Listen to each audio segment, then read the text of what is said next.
mai olela. Lucia luke. Mauvio we aokola. Eji adina godo. Amen. Nene malo.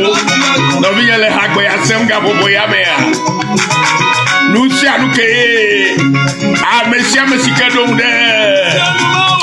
Yehowa mawu ke o ave menye bongusia nkola eya enye jidula gloro. Hallelujah. Allo Lucianuma ajejina ngodo Lucianuma wa ajejina ameregbo amerelo Lucianu keye amesebe ke donde mawu bongusia nkola ala ajejina godo le Yesu Kristo pen komela dene mai ameregba amerelo Lucianu keye amesebe ke donde mawu bongusia nkola yo wala kola eji ajine godo. Hallelujah. Alakpa e satana ya dada. Alakpa to ple edidrito enya bosau bebe hadolo kata. Odokpe okebo. Oh no biye ele kagbe asewa. Nous sommes que dans la jejino godo le Yesu Kristo man come. Hallelujah. Le mai.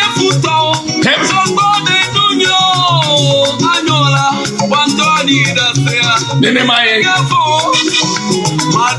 Hallelujah. Nene ma.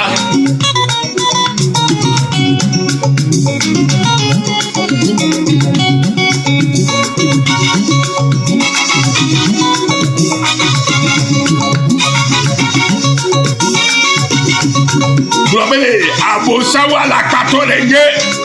Bona ofuto kweke tobere o dalakpa ongelo elabe do de Yesu Kristo wemusia mu de ko de woti amese merci akase kola atro amese merci akase kola atro ma jowo megba de woti biye megafo yiko biye megafo eyatawo megafo no biye yiko nezo yiko megapo megbeto molo Yesu Kristo ele toma wonlo no biye okule di bedale wa ira amesiwo edoude mauve muselam na ire yesa fa gbaleme etablato buku wenyala ela kwela fima fedele wa ira amesiwo doude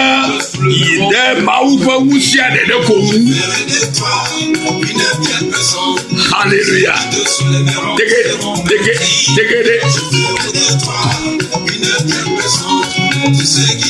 Nene mala. Nabi akbe. Hallelujah. Ceux qui te soulèveront seront meurtris. Je ferai de toi une vieille maison. Ceux qui te soulèveront seront meurtris. Alléluia. Nene mailo. Oh, mi aya joko jikolo no biye. Edo de mau de fa musemwa.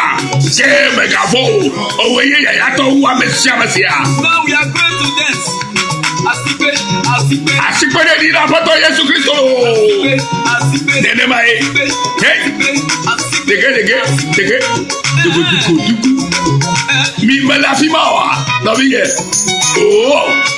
Hey. Yeto do omo umo de ba. Oh. Ajoda. Alakpa oda je. Alakpa to we onye. Omega to bokodo kura o. Omega to mojina o no biye. Satan muga to mojina o. Mega po egbo kura o. Alakpa to onye. Mato na ko. Musekata to pe bi enye ko biye. Yesu Kristo to musokata nala. Eyata megafo sia. Oh.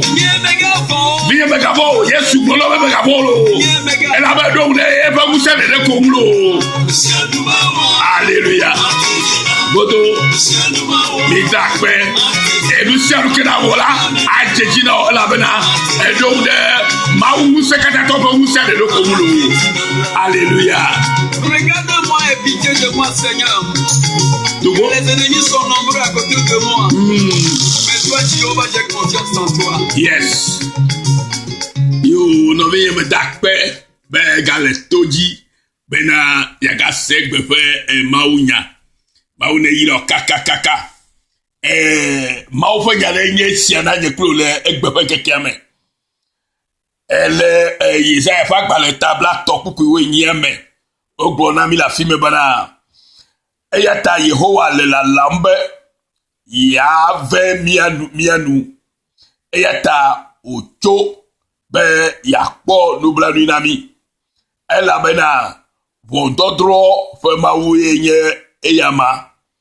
Wa ira amesio kata wa esinu. Noviye na nye amede kwa mawu muse kata to fasinu la. O ira ole cho gbejilu le Yesu be come.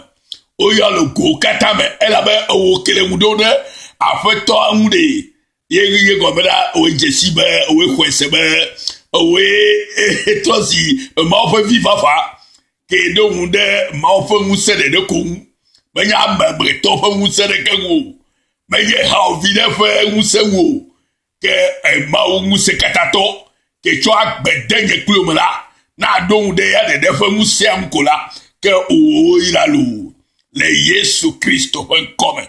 Ela benya la gbona mi le tanya me le fibedi. Wa ira amesio do awunde mawu fa nwuse ewu. Ne do awunde mawu nwuse katato fa nwuse de ko la. O ira o le domaine katame. Le Yesu Kristo come. Ta gbona gboji o belari. Enye ya ira to wu amesiame.